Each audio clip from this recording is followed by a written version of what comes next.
Okay, so you want to really get a grasp on some big ideas, huh? Yeah. Well, we're going to try to do that today. We're diving into Hindu doctrines. And to the deep end. Yeah, and to do this, we'll be looking at Rene Guénon's Introduction to the Study of the Hindu Doctrines. Oh, yeah, classic from 1945.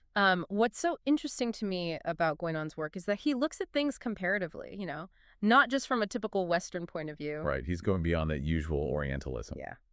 So what we're going to do today in this deep dive is unpack some of the initial questions Guénon raises in his book, and we'll really focus on how he sets up this difference between East and West and what he thinks is so unique about Eastern thinking. Especially as it relates to understanding Hindu doctrines. Right. Yeah. For anyone listening who really wants to get a handle on the core principles here and also be aware of some of the challenges that come up when we approach this subject as Westerners, this is super relevant. Yeah, for sure. Okay, so Guénon starts out by drawing a pretty clear line between East and West.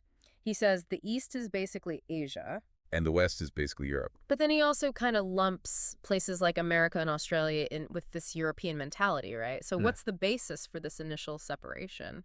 Well, he talks about a European race and a special mentality that is shared. He acknowledges that it's a blend of different influences, right?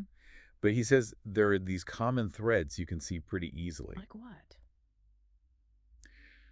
Well, think about shared approaches to problem solving.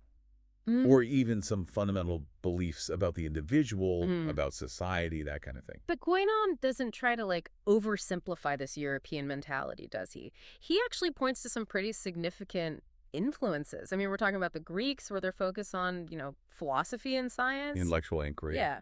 And then the Romans. Right, who contributed a lot in terms of law, institutions, Structure, yeah. And, of course, the Jewish tradition bringing in the religious perspective. Right. It's quite a mix. Yeah, so it's like a composite picture. It's not like one thing. Now, when Guénon talks about an Oriental mentality, he suggests that we can think about this as being fundamentally different from this Western mentality. Right. Even though the East itself is super diverse, right? I mean, it's huge. Hugely diverse. He even uses China as an example, with its strong ethnic unity as this distinct Eastern civilization.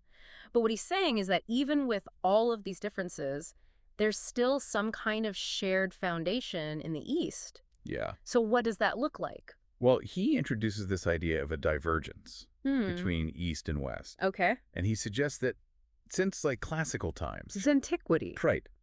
The West has actually changed more dramatically than the East. Interesting. In terms of its outlook. Oh, wow. Its fundamental outlook. He uses this really striking image to explain this. He talks about East and West as lines moving in opposite directions from a central axis, with the West originally branching off from the East. It's like you can almost see it like a shift. A fundamental auditing of ways? Yeah. Yeah. So this kind of leads into what Guénon calls the classical prejudice. The classical prejudice. Which is this Western tendency to really emphasize the originality of Greek thought. Okay. And kind of not give enough credit to the intellectual contributions of the East. Right. And this is despite the fact that even the Greeks themselves, often recognize their debt. Yeah. Places like Egypt and other Eastern cultures. It's like we're only looking at half the equation. Right, exactly. Historically. Yeah. Now, Guénon also points to this really fundamental difference in how knowledge itself is approached. Yeah. He says the West tends towards practical knowledge. Knowledge that can be applied, right? Right. To achieve specific outcomes. Yeah. Compared to the East, where there's an emphasis on pure and disinterested knowledge. Disinterested knowledge for its own sake. Right. So it's almost like a Western focus would be on engineering, medicine, things where you can see the results. Yeah. Versus in the East, it might be more about understanding the nature of consciousness. Yeah, or ultimate reality. Exactly. Even if it doesn't lead to... So new invention. Right. Yeah. That's a great way to put it. Okay, so this difference in focus, Guénon argues, can lead to what he calls intellectual myopia. Interesting. So it's almost like we're trying to understand these Eastern ideas through this very limited Western lens, and we might be missing the point. Right, missing the deeper meaning. Now, this seems particularly relevant when you think about historical interactions, like between India and Greece. India and Greece, yeah, in antiquity. Guénon actually mentions this tendency that we have to automatically assume that if there's similarities, it must be because of Greek influence. Right, like it had to flow from Greece outward. Right. But what's interesting is that there's not really strong evidence to suggest that early Hindu thought was really shaped by the Greeks. Guenon even suggests that there could have been parallel development. Okay. You know, where similar ideas arose independently in different places. Yeah. He even suggests that in some cases the influence may have flowed eastward. Interesting. You know, and he brings up the example of atomism, you know, the early ideas about atoms. It makes sense when you think about how far apart everything was back then. Yeah, and communication would have been so limited. Right. Yeah. It's hard to imagine this like strong intellectual influence just stretching across the entire world. Yeah, across these vast distances. Now, Guénon also offers this other really interesting idea that some of the similarities that we see in these fundamental metaphysical doctrines, these ideas about the nature of reality, might actually come from some shared primordial tradition, right? So a common ancient inheritance. Exactly. Rather than just like one culture borrowing from another. It's like a common root for these big ideas. Exactly. Now let's switch gears a little bit and talk about some of the, I guess you could say, more practical challenges that Guénon brings up, starting with questions of chronology. Okay. You know, he points out that it's not always easy to apply our Western ideas, ways of dating historical events to Eastern civilizations, especially with Hindu texts. Right. And that's partly because there isn't the same emphasis in the East on precise dating. Okay. And biographical details. Like we find in the West. Right.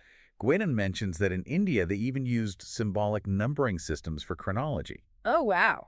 So that already shows you there's a different way of thinking Right. about time and historical records. Now, this difference can sometimes lead to us Westerners underestimating just how old old Eastern civilizations really are. Yeah. It's almost like it's like our ideas about progress. Our own idea of progress. And the Greek miracle.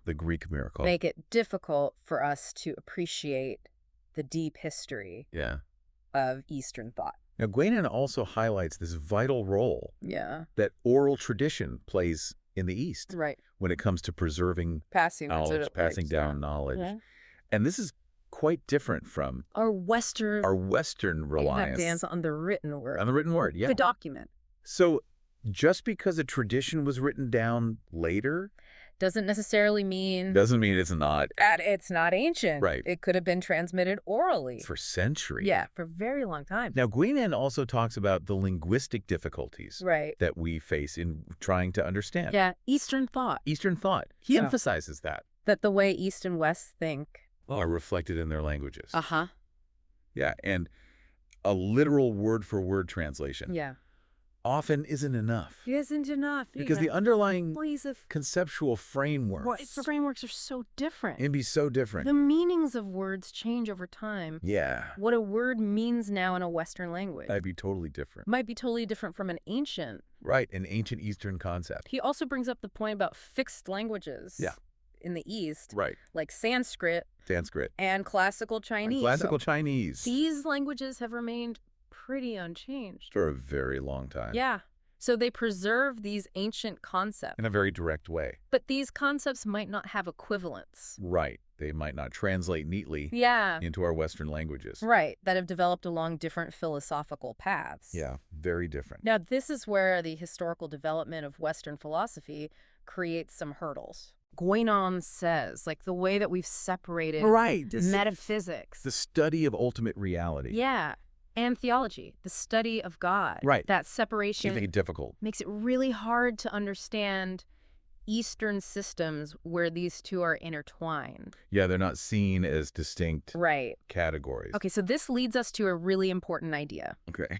Guenon discusses Yeah. esoterism and exoterism. Esoterism and exoterism. He argues that a lack of understanding At this distinction. of this distinction in the West is a major source of misunderstanding. Right. So what does he mean by those terms? So think of it like an onion. Okay. You've got the outer layers, Okay. where's the more familiar, Okay. religious practices, stories, rituals. Okay. That's the exoteric. Okay. But then if you peel those back, Okay. you find the deeper, more fundamental metaphysical principles. Okay.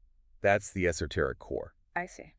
And in the East, the outer, more accessible forms often serve as a way to guide people towards inner, deeper understanding. So it's like a surface level and then a deeper level of meaning. Got it. Yeah.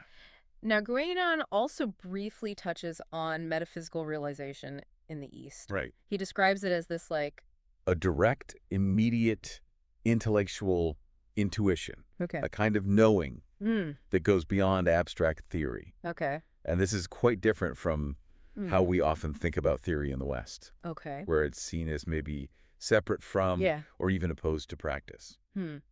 So in Eastern doctrines, theory isn't just an abstract intellectual exercise. It's always pointing towards a real lived experience. A real lived experience or a direct understanding. Yeah. Okay, so what are the key takeaways here? From these initial questions. Yeah, for us, For Westerners. Yeah, right. yeah. I think the first one is this crucial recognition that there are just fundamental differences in Eastern and Western ways of thinking. Okay. In our historical development, our core values, our fundamental approaches to knowledge. Right? Okay. The second is that we have to be aware of the potential pitfalls in how we interpret Eastern thought.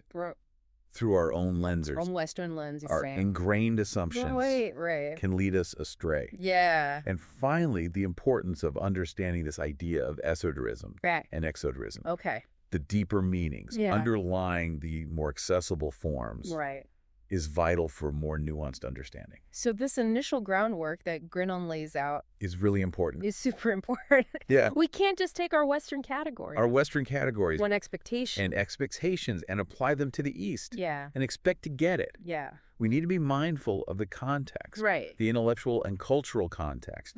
So this deep dive is a really good starting point for anyone who wants to engage with Hindu doctrines, especially from a Western perspective. Right. It's about being aware of our own background. And the potential biases that might bring. Yeah. Now, this leads to a really important question for you, the listener. Right. Given these differences and the potential challenges that we've talked about, what assumptions might you be bringing to your own understanding? Of these Eastern spiritual traditions. How might you be looking at things through that Western lens? And how might acknowledging those assumptions open the door to a much deeper understanding? Yeah. A richer understanding. We really encourage you to check out Guénon's introduction. Guénon's book. Yeah, and continue this journey. Yeah, it's a fascinating one for sure. It is. All right. We'll see you next time. See you later.